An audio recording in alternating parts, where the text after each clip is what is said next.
વિડીયોમાં આપનું સ્વાગત છે। સંત શિરોમણી રોહિદાસ ભગવાનના મંદિરે ધારાસભ્ય પીકે પરમારની ઉપસ્થિતિમાં પુષ્પાંજલિ અર્પણ કાર્યક્રમ યોજાયો। ભારતીય જનતા પાર્ટી પાટડી આયોજિત સામાજિક સમરસતા સંકલ્પ અભિયાન અંતર્ગત ગુરુ પૂર્ણિમાના પાવન અવસરે સંત શિરોમણી શ્રદ્ધેય રવિદાસજી ભગવાનની 650મી પુણ્યતિથિ નિમિત્તે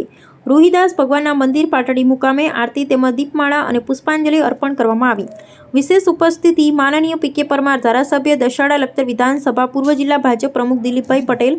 જિલ્લા ભાજપના ઉપાધ્યક્ષ રામભાઈ ચાવડા, તાલુકા ભાજપ સંગઠનના પ્રમુખ સુખદેવભાઈ જાલીશણિયા, જિલ્લા સામાજિક ન્યાય સમિતિના ચેરમેન નાનજીભાઈ પરમાર, તાલુકા પંચાયતના પ્રમુખ નનુભાઈ ચાવડા, જિલ્લા સદસ્ય રમેશભાઈ ઠાકોર, નગરપાલિકાના પાટડીના સદસ્યો, તાલુકા પંચાયતના સદસ્યો, પાટડી શહેર સંગઠનના મહામંત્રી પ્રતિકભાઈ, રઘુભાઈ, બક્ષીપંચ મોરચાના નરેશભાઈ, દેવી પૂજક ગ્રામ્ય અને શહેર સંગઠનના હોદ્દેદારો, અનુસૂચિત જાતિ મોરચા ભાજપ ગ્રામ્ય પ્રમુખ ડીકે મકવાણા, વિસાવડી મહામંત્રી જેઠાભાઈ સોમેશ્વરા, રાજવીર ભદ્રેશિયા, શહેર પ્રમુખ દીપકભાઈ ચૌહાણ, શહેર મહામંત્રી અનુસૂચિત જાતિ મોરચા ભાજપ ગ્રામ્ય ને શહેરના તમામ હોદ્દેદારો, રોહિત સમાજવાડીના પ્રમુખ બેચરભાઈ ચૌહાણ, સમાજના હોદ્દેદારો સહિત અનેક આગેવાનો, કાર્યકર્તાઓ મોટી સંખ્યામાં ઉપસ્થિત રહ્યા હતા અને સૌએ સંત શિરોમણી રોહિદાસ ભગવાનના મંદિરે દર્શન કરી, આરતી કરી અને પુષ્પાંજલિ અર્પણ કરી।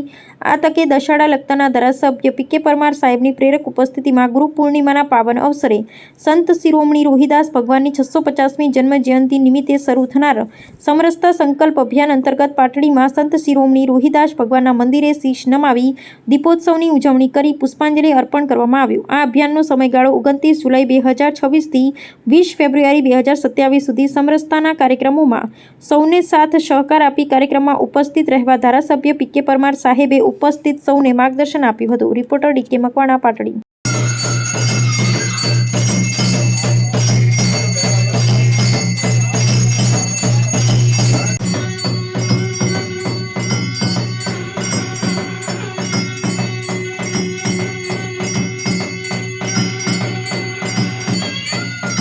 સાત કાંતળાવાળી જનોઈ એ વખતે એના દર્શન થયેલા અને એ રૂઢિવાદીઓએ ત્યારથી ભગવાન રોહિદાસ બાપાને પગે લાગીને આ સાક્ષાત ભગવાનનો અવતાર છે એ પ્રકારે એ રોહિદાસ બાપાનું માન સન્માન એટલે કે સામાજિક સમરસતાનું રોહિદાસ બાપાએ એ વખતે કામ કરેલું સારી 600 વર્ષ પહેલાં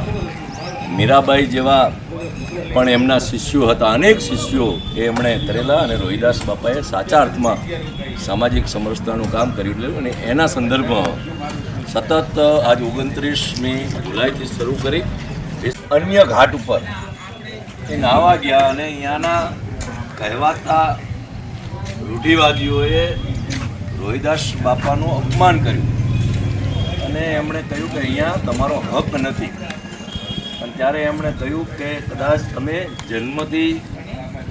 બ્રાહ્મણ હશો, તમારા સૂતરની તમારી જનોઈ હશે, પણ કર્મથી